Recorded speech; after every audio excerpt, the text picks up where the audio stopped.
Hello friends, welcome back to Pratheesh cook book. இன்றைக்கி நம்ம ஒரு ப்ராடக்ட் பற்றி தாங்க பார்க்க போகிறோம். அதுதான் இண்டக்ஷன் ஸ்டவ். நாங்கள் புதுசாக இந்த ப்ரெஸ்டீஜுடைய இண்டக்ஷன் ஸ்டவ் வாங்கியிருக்கோம். அது எப்படி இருந்தது, எப்படி யூஸ் பண்ணுறதுன்னு சொல்லி நான் இன்றைக்கி உங்களுக்கு வீடியோவாக போடுறேன். அதுக்கு முன்னாடி நீங்கள் நம்ம சேனலுக்கு சப்ஸ்கிரைப் பண்ணலைன்னா வேகமாக சப்ஸ்கிரைப் பண்ணுங்கள். வாங்க நம்ம வீடியோக்குள்ளே போகலாம். நான் இந்த ப்ரெஸ்டீஜ் இண்டக்ஷன் ஸ்டவ்வை லெஸ் தேன் 4000 தாங்க வாங்கினேன். வாங்க இந்த ப்ராடக்ட் பற்றின ரிவ்யூவை நம்ம உள்ளே போய் பார்க்கலாம். Prestige Induction Cooktop, unique dual heat sensors இருக்குது, ஆட்டோமேட்டிக் வோல்டேஜ் ரெஃப்ரி அந்த இது எல்லாமே இருக்குது. அப்புறம் இந்தியன் மெனு ஆப்ஷன்ஸ் இருக்குது. இந்த மாதிரி நிறையா கொடுத்துருந்தாங்க. நான் அதெல்லாம் ஃபீச்சர்ஸ் எல்லாம் பார்த்து தான் வாங்கினேன். அந்த ஃபீச்சர்ஸ் எல்லாமே நம்ம உள்ளே போய் பார்க்கலாம். இப்போ சைட்லேயும் இதனுடைய சிறப்பம்சங்கள் எல்லாமே கொடுத்துருக்காங்க. இது வந்து மாடல் பார்த்திங்கன்னா நமக்கு Pic 2.0 V2 அப்படிங்கிறது கொஞ்சம் பழைய மாடல் தான். ஆனால் இது வந்து நான் ரிவ்யூ பார்த்துட்டு தான் வாங்கினேன். ஆக்சுவலி இந்த ப்ரெஸ்டீஜில் இந்த மாடல் வந்து நல்லாவே போட்டிருந்தாங்க. 5 ஸ்டார் வரைக்கும் இருந்துச்சு. அதனால தான் நான் இந்த மாடலை வந்து வாங்கினேன். இது வந்து டச்சு தாங்க. டச் இருக்கிறதால இது நமக்கு வந்து நல்லாவே எஃபிஷியண்ட்டாக இருக்கும் அப்படின்னு யோசிச்சு தான் நான் வாங்கினேன். வாங்க நம்ம இப்போ உள்ளே எப்படி இருக்குன்னு பார்க்கலாம். நல்லாவே பிளாக் கலரில் சூப்பர்பாக இருந்துச்சு. உள்ளே வந்து ஃபுல்லாகவே வந்து நமக்கு ஒரு மாதிரி க்ளாஸியாக இருந்துச்சு. துடைக்கிறது எல்லாமே ரொம்ப ஈஸியாக இருக்கும். உள்ளே வந்து யூசர் மேனுவல் கொடுத்துருக்காங்க. யூசர் மேனுவல் ஒன்று, இன்னொன்று வந்து அந்த வாரண்டி கார்டு. அது நம்ம ஓப்பன் பண்ணி பார்த்துடலாம். இந்த கேபிள் பார்த்திங்கன்னா நல்லாவே ஒரு 1.5 மீட்டருக்கு மேலேயே இருந்துச்சுங்க. நமக்கு கீழே நம்ம குக்கிங் கவுண்டர் டாப்லேருந்து நமக்கு அந்த ப்ளக் பாயிண்ட் அளவுக்கு கொஞ்சம் ஹைட் கரெக்டாக தான் இருந்துச்சு. ரொம்ப சின்னதாக இல்லை. முன்னாடி ஃபுல்லாக நான் சொன்ன மாதிரி பாருங்கள் கிளாஸ் இருக்குது. அப்புறம் கீழே வந்து அந்த டச் பண்ணுற அந்த பேட் இருக்குது. இதுதான் அந்த touch pad screen. Child lock, timer, power அந்த மாதிரி நிறைய ஆப்ஷன்ஸ் இருந்தது. இப்போ நம்ம இதை ஆன் பண்ணி பார்த்துடலாம்.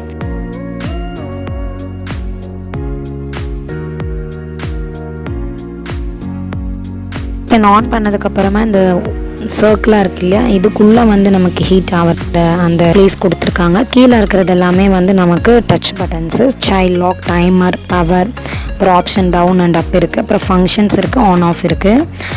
இப்போ நான் ஏதாவது பாத்திரம் வைக்கணுன்னா இப்போ நான் ஆன் பண்ணிவிட்டு ஈஓ காட்டுது, அதான் எரர் காட்டுது. ஏன்னா நான் வந்து மேலே எந்த பாத்திரமும் வைக்கலை.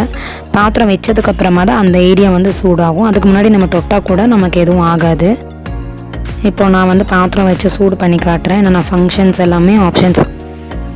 இப்போ ஒரு பாத்திரம் வச்சாச்சு. இது வந்து இந்த பாத்திரம் வச்சதுக்கப்புறமா இப்போ நான் ஆன் பண்ணும்போது இது வந்து அக்செப்ட் பண்ணிக்குது, எரர் காட்டலை. இப்போ வந்து ஸ்டார்டிங்கே வந்து 1300 இருந்துச்சு. இது வந்து 2000 வரைக்கும் இருக்குது.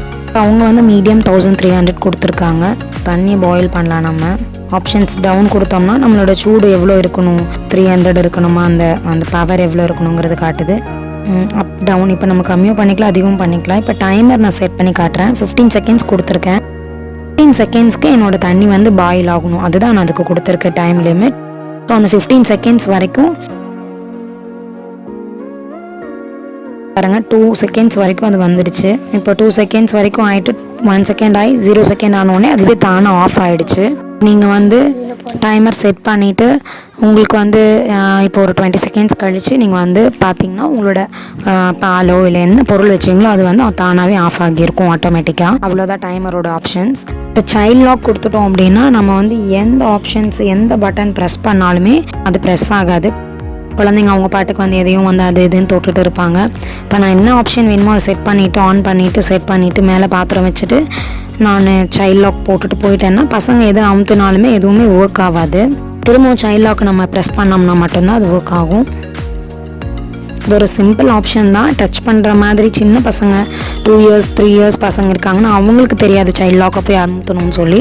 ஸோ அவங்க அது இது அமுத்தினா கூட எதுவும் ஆகாது. அதுவே ஒரு 5 இயர்ஸ் 6 இயர்ஸ் பசங்க இருக்காங்க அப்படின்னா அவங்க சைல்ட் லாக்கையே அமுக்கிட்டு திரும்ப வேலை பார்ப்பாங்க. அவங்கக்கிட்ட ஒன்றும் பண்ண முடியாது. நீங்கள் தான் சேஃபாக இருந்தாகணும். ஃபங்க்ஷன் அப்படின்னு ஒரு ஆப்ஷன் இருக்குது. ஃபங்க்ஷனில் என்னென்ன இருந்துச்சு பார்த்தீங்கன்னா, ரொட்டிக்கு என்ன மாதிரி சூடு இருக்கணும், ப்ரெஷர் குக்கருக்கு என்ன சூடு இருக்கணும், அப்புறம் ஹாட் பாட்க்கு என்ன சூடு இருக்கணும், அந்த மாதிரி எல்லாமே கொடுத்துருக்காங்க. அந்த ஆப்ஷன்ஸ் கூட நீங்கள் செட் பண்ணிக்கலாம். அவ்வளோதாங்க. இதில் இந்த டச் பேடில் கொடுத்துருக்க ஃபங்க்ஷன்ஸு, பவர் அண்டு அந்த சைல்ட் லாக் ஆப்ஷன் எல்லாமே நான் சொல்லிட்டேன். இப்போ நம்ம வந்து இந்த ஒர்க் பண்ணி முடிச்சதுக்கப்புறமா இந்த சர்க்கிள்குள்ளே இருக்கிற அந்த ஏரியாவை வந்து நீங்கள் தொடக்கூடாது, சூடு இருக்கும். நீங்கள் துடைக்கிறதும் இது ரொம்ப ஈஸி. அதுக்கப்புறம் கீழே இந்த ஃபேன் இருக்கிற ஏரியாவை கூட நீங்கள் அடிக்கடி சொடச்சி சுத்தம் பண்ணி வச்சுக்கிட்டீங்க அப்படின்னா உங்களுக்கு வந்து உள்ளே போய் டஸ்ட் அடித்து சீக்கிரமாக இண்டக்ஷன் ஸ்டவ் கெட்டு போகிற அந்த இது கூட பிரச்சனை இருக்காது. பின்னாடி வந்து எனக்கு இதோட வோல்டேஜ் எவ்வளோ, அப்புறம் இதோட பவர் எவ்வளோ கன்சியூம் பண்ணுது, அது அப்புறம் இந்த இண்டக்ஷன் கூடிய சீரியல் நம்பர் எல்லாமே அவ்வளோதாங்க. இந்த ப்ரெஸ்டீஜ் இண்டக்ஷன் ஸ்டவ் வந்து வாங்கினது எனக்கு ரொம்பவே யூஸ்ஃபுல்லாகவும் இருந்துச்சு. ஏன்னா நான் வந்து டைம் செட் பண்ணி வச்சுட்டு ஒரு 50 செகண்ட்ஸ் 1 மினிட் அப்படி செட் பண்ணி வச்சுட்டு பால் கொதிக்க வச்சுட்டு நான் போயிடுறேன். அது எனக்கு ரொம்ப யூஸ்ஃபுல்லாக இருந்துச்சு. அப்புறம் 300 வச்சு என்னோடய பால் வந்து பொங்கி ஊற்றாமல் நார்மலாக உள்ளேயே கொதிச்சுட்டு இருந்தது. அதுக்கு எனக்கு ரொம்ப யூஸ்ஃபுல்லாக இருந்துச்சு. இந்த வீடியோ பிடிச்சிருந்தா லைக் போடுங்க. வேறு ஏதாவது உங்களுக்கு என்கிட்ட பேசணும்னு இருந்துச்சுன்னா நீங்கள் கமெண்ட் செக்ஷனில் என் கூட ஷேர் பண்ணிக்கோங்க. தேங்க்யூ ஃபார் வாட்சிங்.